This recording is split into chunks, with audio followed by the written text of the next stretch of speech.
Olá, gente, muito bom dia a todos. Vamos começar agora nosso conteúdo do segundo bimestre. Na última prova encerramos nosso conteúdo do primeiro.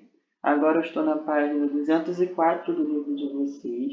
Vocês peguem aí para me acompanhar. Quem não tem livro, espero que já tenha recebido foto de alguém que tenha um livro para não ficar perdido, para não ficar avulso. E agora nós começaremos a falar exclusivamente de animais, tá bom?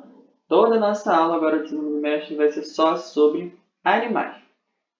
Porém, nós não começaremos exclusivamente sobre os animais, porque nós temos que falar primeiro sobre todos os seres vivos, tudo aquilo que é vivo, tudo aquilo que possui um ciclo de vida, que se alimenta, que se reproduz, enfim, que esteja presente no nosso planeta e que seja composto principalmente por células, tá bom? Por isso que é um ser vivo. A célula é a unidade fundamental da vida.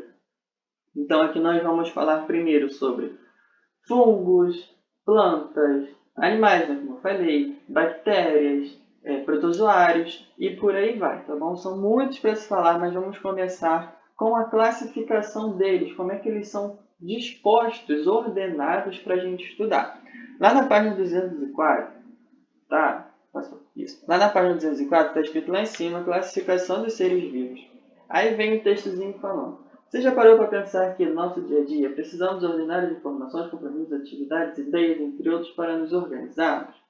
Essa necessidade de organização de dados não é útil apenas na nossa rotina. Ao longo do tempo, estudiosos também sentiram a necessidade de organizar grande quantidade e diversidade de seres na natureza para facilitar o seu estudo. Então, a planta ela não é igual ao animal. Então, a planta não pode estar no mesmo grupo dos animais para estudo. As plantas têm que estar sozinhas num grupo porque elas têm características que as unem àquele grupo e os animais também têm características que os unem àquele grupo. Tá bom? Eles não podem se misturar, eles têm que estar cada um em um grupo para facilitar a vida das pessoas. Aí começa. Desde a antiguidade, organismos foram sendo organizados e classificados em diferentes tipos, dependendo do objetivo do estudo e critério adotado pelo estudioso. Agora pode sublinhar. O filósofo grego Aristóteles, lá em 384 a.C., por exemplo, classificou os organismos vivos em 3 grupos, de acordo com a sua importância no mundo. Então, a primeira organização começou com Aristóteles, antes de Cristo ainda, e ele organizou os organismos de acordo com os estudos dele, que facilitariam a vida dele, que era de acordo com a importância no mundo. Então, ele dividiu em 3 grupos. O primeiro grupo era o nível dos vegetais, ou seja, todos os seres vivos que estivessem nesse grupo, eles seriam capazes de se nutrir e se de reproduzir, ou seja, eles são autótrofos, como a gente já viu. Pode sublinhar onde está escrito aí, que no primeiro nível estavam os vegetais, capazes de se nutrir e se reproduzir. No segundo nível estavam os animais, que, além de buscar o seu alimento, apresentam sentidos de orientação, para frente, para trás, se locomovem. A planta já não se locomove, entre aspas. E no terceiro e último nível, pode sublinhar também, que estava o ser humano, que além das características descritas para vegetais e animais, apresentava capacidade de raciocínio. Então, o terceiro grupo ele tem tantas características do primeiro quanto do segundo, e também possui a capacidade de raciocinar, de pensar, de criar atividades. Lá embaixo está escrito assim: no século XVIII, a ideia de ordenar os organismos mais simples aos mais complexos se tornou popular. Ainda nesse século, o naturalista sueco Carl von Linné, naturalista que ele botou aí, seria um nome antigo para biólogo, tá bom? Antigamente, nós que somos biólogos, nós não tínhamos essa nomenclatura, nós éramos chamados de naturalistas, porque estudávamos tudo aquilo que vinha da natureza. Aí falou de Linneuzinho, né? Conhecido como Carlos Linneu, Linneuzinho para os índios, dedicou-se aos estudos dos seres vivos. Linneu elaborou uma forma de classificar e nomear os seres vivos que é utilizada até os dias atuais. Ele agrupava os organismos em categorias hierárquicas. Essas categorias são classe, ordem, gênero, espécie e variedade de espécie. Vamos lá, passando para a página 205. Na época de Linneu eram conhecidos apenas 3 reinos dos componentes do ambiente, que eram o reino mineral, o reino vegetal e o reino animal. Todos os minerais, todos os vegetais e todos os animais.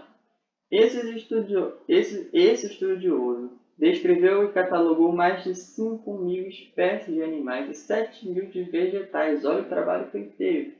Além disso, nomeou milhares de seres vivos. Agora, o próximo parágrafo pode sublinhar todo, que fala sobre árvore genealógica. Árvore filogenética, genealógica de parentesco. A classificação, bem como as relações evolutivas de seres vivos, pode ser apresentada em esquemas denominados árvores filogenéticas. A posição que uma espécie ocupa na árvore filogenética nos dá informações sobre seus ancestrais, ou seja, que eles antecederam determinada espécie. Então, o pulo do gato aqui é você achar a posição dele. A posição vai indicar quem veio antes, quem foram os ancestrais. Ancestral é tudo aquilo que veio antes. Não confundir o que eu acabei de falar, tá? Árvore filogenética com árvore genealógica. Filogenética de acordo com a evolução das espécies, a posição dos seus ancestrais. Árvore genealógica é seu pai, sua mãe, seu avô, sua avó, seu bisavô, por aí vai, tá? Olha para essa árvorezinha que está em desenho de vocês. Primeiro você acha a letra A, que está lá em cima. Voltando a linha da letra A, você vai ver que ela saiu de uma bifurcação. Essa bifurcação quer dizer que aconteceu alguma variação. E essa variação da característica, por exemplo, se essa letra A possui, não sei, penas, aconteceu essa variação ali. Só que essa variação demora milhares e milhares de anos para acontecer, tá bom? Não é da noite para o dia. E antes, onde tem esse pontinho verde mais claro, diz que é um ancestral comum, tanto de A, de B e de C. Então, ali deu origem tanto a A, B e C. Mas vamos voltar mais. Tem outra bifurcação ali, outra variação. Mais milhares e milhares de anos. Vamos voltar mais. Um ancestral comum. Vamos agora na ordem cronológica. Tem um ancestral comum. Esse ancestral comum vai passar anos, até que acontecer uma variação. Essa bifurcação, a primeira bifurcação, quer dizer que alguma característica nova apareceu para ele. E ele se dividiu em duas novas espécies, tá bom? Essas duas novas espécies, por sua vez, vão se dividindo em mais espécies. Só que vamos com calma, vamos para a parte de cima primeiro. Apareceu alguma característica, então se dividiu em dois.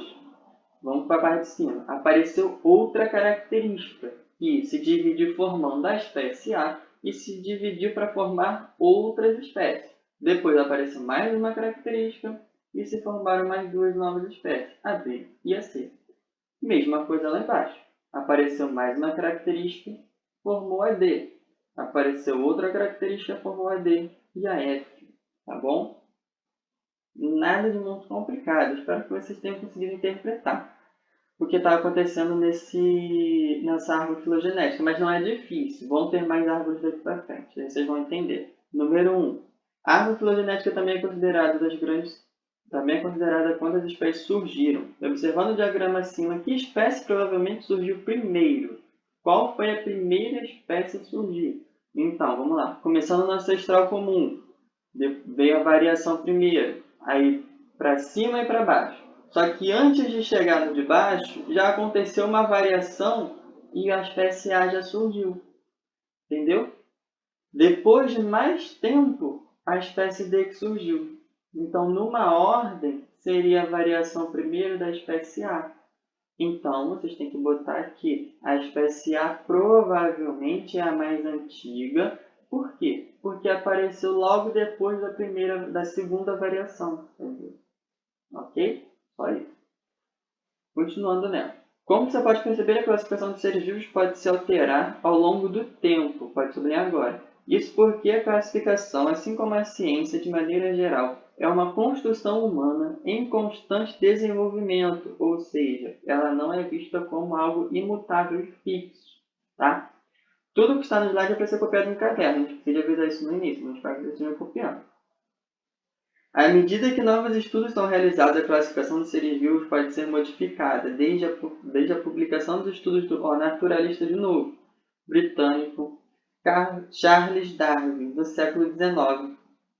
Pode sublinhar agora, porque foi a partir de Darwin que as relações evolutivas entre as espécies passaram a ser consideradas na classificação biológica. Então, antes de Darwin, eles eram agrupados a quem e a quem. de acordo com a classificação de cada estudioso. Agora, depois de Darwin, que eu já estou nos anos de 1809 a 1808, foi quando ele viveu, as características evolutivas passaram a ser empregadas também para classificar e ordenar cada ser vivo.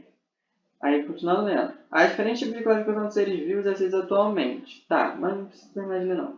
Existem várias classificações hoje em dia de seres vivos, mas que nós vamos adotar vai ser só uma, que é dividida em reinos, tá? E é justamente também para vocês não se confundirem. A da página 216 está tudo dividido em reinos. E esses reinos são os que mais cobram em tudo quanto é lugar. Então eu vou me ater a eles, tá bom? Os outros existem, vamos só citá-los e conhecê-los, mas não vamos aprofundar neles. Página 206. A proposta de classificação dos seres vivos em 5 reinos leva em consideração as características anatômicas, fisiológicas e a história evolutiva das espécies. Então aqui, os seres vivos eles vão ser agrupados de acordo com a sua anatomia, sua fisiologia e sua história evolutiva. O primeiro dos 5 reinos é o reino das bactérias, ou o reino Monera, como era chamado antigamente. Esses seres, todos eles têm características em comum. Essas características são ser procariontes, ser unicelular e podem ser produtores ou consumidores.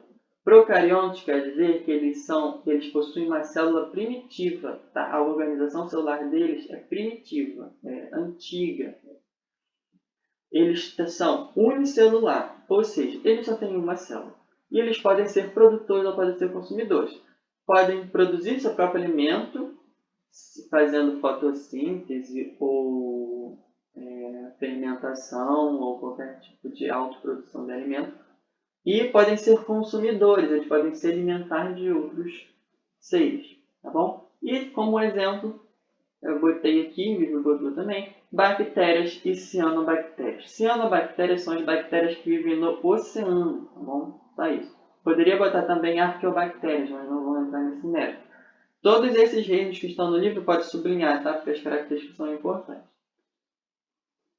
Aí no livro tem a fotinho para você ter uma ideia de quem são eles. Reino dos protoctistas ou reino protista. Eles são seres eucariontes, são seres pluricelulares ou unicelulares, consumidores ou produtores. Seres eucariontes quer dizer que a organização celular dele é mais estruturada, é mais nova, é mais rica em estruturas, tá bom? Diferente dos procariontes, que é mais primitivo. Eles podem ser pluricelulares, eles têm 2 ou mais células, ou pode ser unicelular, só ter uma célula. Podem ser consumidores, se alimentar de outros seres vivos, ou podem ser produtores, produzir seu próprio alimento. Aqui tem uma característica muito importante. O reino dos protoctistas são os protozoários e as algas, tá? As algas não estão no reino das plantas. As algas elas têm características mais próximas aos protozoários do que às plantas. Cuidado com isso, que isso é importante, tá? Depois, nós temos o reino dos fungos, ou reino fúngico. Formado por seres vivos eucariontes, organização celular mais estruturada, unicelular ou pluricelular, uma ou 2 ou mais células. Eles não são fotossintetizantes, ou seja, não fazem a fotossíntese, e eles necessariamente se alimentam de matéria orgânica, ou seja, são decompositores, tá bom? Se botar numa cadeia alimentar. E os exemplos deles são fungos, leveduras, bolores, orelha de pau e por aí vai. Reino das plantas agora, ou reino plantê. Aqui já começam as palavras em latim a aparecerem. Aqui no fungi também. Fungi é uma palavra em latim, que quer dizer fungo. Plantê, se escreve plantae, mas fala plantê, quer dizer planta. Eu posso cobrar dos 2 nomes, tá? Tanto em latim quanto em português. Vamos lá. Eles são formados por seres vivos pluricelulares, então eles têm mais de uma célula, mais de 2 células. Eles são eucariontes, a organização celular dele é mais estruturada. São fotossintetizantes, fazem a fotossíntese para produzir seu próprio alimento. E, além disso, eles têm características importantes, como, por exemplo, celulose, que é uma característica da célula da planta que dá rigidez para ela. Possuem cloroplastos nas suas células também, que realizam a fotossíntese propriamente dita e dão a cor verde às plantas. As plantas só são verdes porque existem cloroplastos nas suas células. E também possuem grandes vacúolos. Dentro das suas células existem como se fosse um barril cheio de água. Isso se chama vacúolo. São bolsas cheias de água, reservatórios de água para evitar a perda de água para o ambiente. E dá também para ela uma grande reserva de água. Então essas são as características de um ser para ele estar presente no reino das plantas, no reino planteiro. Perdi o fôlego. Como exemplo, as árvores, os arbustos, as flores, os musgos, as samambaias, o coqueiro e por aí vai. Todas as plantas que nós conhecemos. Musgo é planta, tá? Fica aí como curiosidade para vocês também. E o último dos 5 reinos, nós temos o reino animal, ou o reino animalia. Animalia latim, animal português. Que são os seres pluricelulares, eles têm 2 ou mais células, eles sempre vão ter 2 ou mais células. Eucariontes, as células são mais estruturadas, não fotossintetizantes, não vão realizar fotossíntese e caracterizam-se principalmente por se alimentar de outros seres vivos, tá bom? Eles vão sempre se alimentar de outros seres vivos. Exemplo, peixes, anfíbios, répteis, aves, mamíferos, insetos, crustáceos, todos os animais que nós conhecemos. Primeira observação agora. Não, essa observação vou falar depois. Na página 207, vem aí os outros tipos de organização. O primeiro tipo de organização é feito sobre domínios e o segundo, outro sobre domínios. Só que, como eu falei, esses 2 tipos não são tão abordados assim. E o primeiro tipo é mais cabível de ser estudado mais a fundo. Então vamos nos ater só a ele e pular essa página. Vamos para 208 agora. 208 vem como que se classifica um ser vivo. Essa página a gente tem que usar ela aberta dos 2 lados, porque elas se complementam. E assim nós vamos estudando ela, complementando uma parte com a outra, tá bom? Primeiro está lá, a classificação biológica agrupa seres vivos em categorias hierárquicas, ou seja, reino, filo, classe, ordem, família, gênero e espécie, como por exemplo o esquema abaixo da tartaruga marinha. Nós estamos especificamente na classificação de reinos, então vai começar pelo reino e vai se subdividir em filo, classe, ordem, família, gênero e espécie, como está aqui na primeira observação. Na segunda observação, eu botei mais por curiosidade, para vocês saberem que, além da classificação do reino animal, existem outras subclassificações, como, por exemplo, a notocorda, que é um nome novo para a coluna vertebral, tá? Que alguns animais podem ter e outros não podem ter. Os que têm são classificados como vertebrados, os que não têm são classificados como invertebrados, mas só a título de curiosidade, tá? Vou passar. Aqui eu já estou. Tá bom, vamos olhar aqui para a página 208, rapidinho.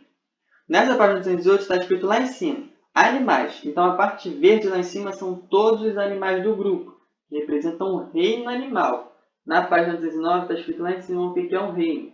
Nesse exemplo, os seres vivos são classificados no reino dos animais. E já vimos a classificação dos reinos animais. Então todos os seres vivos que estão nessa parte verde, verde clara, são animais que não fazem fotossíntese, são eucariontes, são pluricelulares e vão se alimentar exclusivamente de outros seres. Agora vamos destrinchar um pouco mais essa classificação. Entrando para o filo dos cordados. Existem diversos filos. Esse filo dos cordados é um deles. Aí na outra página está escrito o que é o filo dos cordados. Nesse exemplo são apresentados seres vivos do filo dos cordados. Animais que se caracterizam principalmente por apresentar uma estrutura chamada notocorda, em pelo menos uma das etapas da vida, é o que eu falei da notocorda. Então aqui nós entramos no filo dos vertebrados também. Então todos os animais que vão estar nesse gráfico daí vão ser animais vertebrados. Olha só como é que a aranha não continuou, a água-viva não continuou, o que mais? O sapo não continuou, o caracol não continuou. Só continuaram aqueles que têm coluna vertebral, aqueles que têm a notocorda. Depois, entramos na classe dos répteis. Mais uma vez, existem diversas classes. Aqui nós estamos só em uma das classes. Existe a classe dos anfíbios, dos répteis, das aves, dos mamíferos, dos peixes e por aí vai. Tá? A classe é... os filos são subdivididos em classes. Nesse exemplo, são apresentados seres vivos da classe dos répteis, que se caracterizam, entre outros aspectos, por apresentar a pele seca e coberta por escamas ou placas. Pode sublinhar todas as características, tá, que eu estou falando, tanto do filo de cima quanto dessa classe que eu acabei de falar. Então, aqui nesses répteis só vão aparecer animais que têm a pele coberta de escamas ou placas. Ou seja, a cobra passou, a tartaruga passou, o jacaré passou, mas o cervo não passou e o tucano não passou, porque não tem a pele coberta de placas. Depois, existem a ordem dos quelônios, a ordem Quelinidae, e existem diversas outras ordens também. A característica dessa ordem é, nesse exemplo são apresentados seres vivos de ordem dos quelônios, que se caracterizam, entre outros aspectos, por apresentar uma carapaça que utiliza para sua proteção. Ou seja, quelônios aqui tem tartaruga marinha, tem jabuti, tem... Como é que é o outro nome da tartaruga? Tartaruga marinha, jabuti e cágado. Lembrei. Então aqui entra a tartaruga marinha, jabuti e cágado. Todos os que têm uma carapaça para proteção, um escudo. Então aqui a cobra já ficou para trás, o jacaré já ficou para trás, e assim sucessivamente. Adentrando ainda mais, subdividindo, nós temos a família dos quelonídeos. As ordens são subdivididas em famílias. Nesse exemplo, são apresentados seres da família Quelonidae ou quelonídeos. Os quelonídeos se caracterizam, entre outros aspectos, por apresentar os membros anteriores em formato de nadadeiras e pela incapacidade de retrair a cabeça para dentro do casco. Ou seja, os membros anteriores vão ser nadadeiras e eles não vão conseguir colocar a cabeça para dentro do casco. Então aqui já ficam de fora tanto os jabutis quanto os cágados, porque só a tartaruga marinha tem a nadadeira, a pata dianteira em formato de nadadeira. Tá bom? Então aqui nós estamos falando sobre todas as espécies de tartaruga marinha ainda. Então, vamos adentrando agora para o gênero. Olha só como é que o nome do gênero já mudou. Agora nós entramos no latim propriamente dito. O gênero Lepidopteris. As famílias são subdivididas em gêneros. Nesse exemplo, são apresentados seres vivos do gênero Lepidoptera, cujos indivíduos se caracterizam, em todos os aspectos, por apresentar a placa da região da nuca de sua cabeça separada da placa da região das suas costas. Então, a carapaça dela vai ser separada da placa da região da sua nuca. Dá para ver aí na fotinha que a outra tartaruga ficou de fora. Agora nós nomeamos a espécie. Ao invés de falar sobre toda a família, nós vamos especificamente no animal, específico da espécie, que é a espécie Lepidopteris olivaceae. Os gêneros são formados por diferentes espécies. Aí pode sublinhar tudo daí para fora. A espécie é um grupo de indivíduos capazes de se reproduzir entre si, resultando em descendentes também aptos para reprodução. Nesse exemplo, a espécie citada é Lepidopteris olivaceae, conhecida popularmente como tartaruga oliva. Esse animal apresenta 6 ou mais placas laterais de seu casco, com coloração acinzentada ou verde cinzento escuro. Então, é uma característica especificamente da tartaruga oliva. Ok?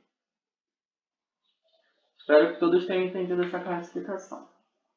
Vamos passar agora para a nomenclatura. Como que eu dou nome a esses seres vivos? Já está acabando, eu juro. Falta só essa nomenclatura. Está escrito lá em cima. O ser humano costuma nomear os elementos da sua volta, o que inclui outros seres vivos. Em geral, esses nomes... Pode sublinhar aqui agora. Em geral, esses nomes refletem as características do organismo ou a sua história da sua descoberta. Tá bom? Vai ter sempre uma característica sobre isso. Tartaruga verde oliva, porque a cor dela é oliva, igual o exemplo que estava na passada. Aqui agora botou dois exemplos. O primeiro, o piraputanga, e o segundo, o Ania araguaiensis. Araguaiaensis. Nomezinho difícil. O primeiro é um peixe, tem o nome de piraputanga. Foi dado a essa espécie por indígenas tupis brasileiros. Na língua tupi, pirá quer dizer peixe e pitanga avermelhado. Portanto, o nome se refere à coloração do animal. Claro que o peixe não é todo vermelho, tá? As características vermelhas estão nas barbatanas e nas nadadeiras. E embaixo o nome. Inia araguaiaensis se refere a uma espécie de golfinho de água doce que faz homenagem ao local do animal que foi encontrado. Então, ele foi encontrado no rio Araguaia, então deram esse nome para ele, um nome que lembra o rio Araguaia. Lá embaixo está. Para evitar confusões ao se referir a determinada espécie em diferentes localidades, os cientistas procuram utilizar uma nomenclatura que é adotada no mundo todo. Isso facilita a comunicação entre os cientistas mundialmente. Agora, para sublinhar, os nomes científicos trazem informações importantes sobre a classificação de seres vivos. Critério proposto inicialmente por Linneu. Olha Linneuzinho aí de novo. Lá no seu tempo já fazendo descobertas que estão influenciando até os dias de hoje. Existem algumas regras básicas propostas por ele para nomear cientificamente um ser vivo. Então, existem regras que nós precisamos seguir caso queiramos. Esqueci como é que se conjuga esse verbo. Nomear um ser vivo. De acordo com a nomenclatura científica, cada espécie recebe apenas um nome válido mundialmente. Agora sublinha. Os nomes científicos são escritos em latim e compostos por duas palavras. Por isso, esse sistema também é conhecido como sistema binomial. Então, regras. Olha o exemplo que está escrito aí embaixo. Homo sapiens é a espécie humana. O primeiro nome vai ser em maiúsculo. O segundo nome vai ser em minúsculo. Vão ser compostos sempre por dois nomes. E esses dois nomes têm que estar necessariamente destacados no texto, seja em itálico, seja em negrito, seja sublinhado, o que for, tem que estar destacado.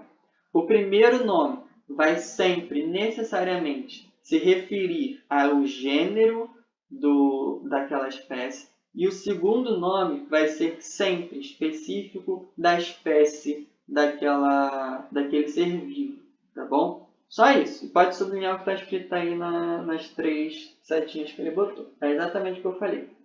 Agora, na página 211, mais exemplos. Olha a primeira foto que está aí do cupuaçu.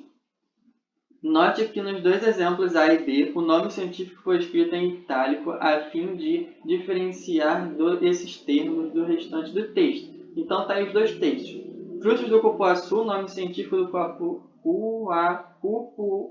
cupuaçuzeiro, nomes difíceis de falar para um professor de ciências. É Theobroma grandiflora. E depois tem o cacaueiro, com frutos. O nome científico do cacaueiro é Theobroma cacau. Perceba que eles têm o mesmo gênero, então vão ter o mesmo nome, o mesmo primeiro nome. Vão ser todos os dois presentes no gênero Theobroma, porque eles têm características em comum, mas o cupuaçu vai ser da espécie Grandiflorum e o cacaueiro vai ser da espécie cacau. Agora embaixo. O cacaueiro e o cupuaçuzeiro são classificados no mesmo gênero que eu acabei de falar, Theobroma.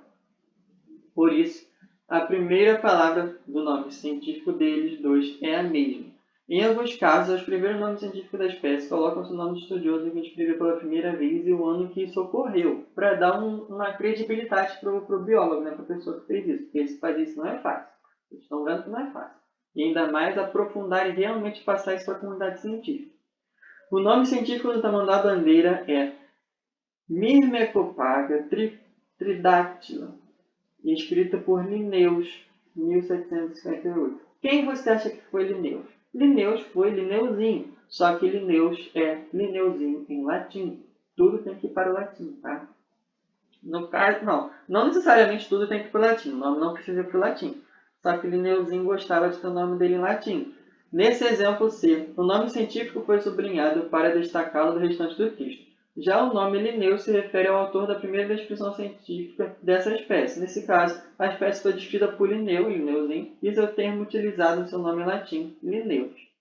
Então, de acordo com isso, entendemos que Linneu foi a primeira pessoa a descrever as características do tamanduá, tá bom? Tamanduá-bandeira, no caso. Além de trazer informações sobre a classificação do ser vivo, o nome científico pode informar características da espécie, pode sublinhar até aí. O nome científico do tamanduá-bandeira, por exemplo, apresenta informações sobre duas das características. Observe. Primeiro, o Myrmecopaga. Quer dizer que esse nome, o gênero Myrmecopaga, todos os animais vão se alimentar de formigas. Se o animal se alimentar de formiga, ele vai ser agrupado no gênero Myrmecopaga. Agora, tridáctilo. O tridáctilo indica que ele apresenta 3 dedos em cada um dos seus membros. Curiosidade para vocês que não sabiam, cada parte do tamanduá tem só 3 dedos, tá bom? Então, se atentem às características que podem ter, tá? Cada gênero, cada espécie, cada família, cada classificação ou subclassificação vai ter uma característica que vai agrupar um certo número de animais. Terminamos por aqui. Mas eu ainda volto para a gente falar mais um pouquinho para a nossa matéria render, tá bom? Até já!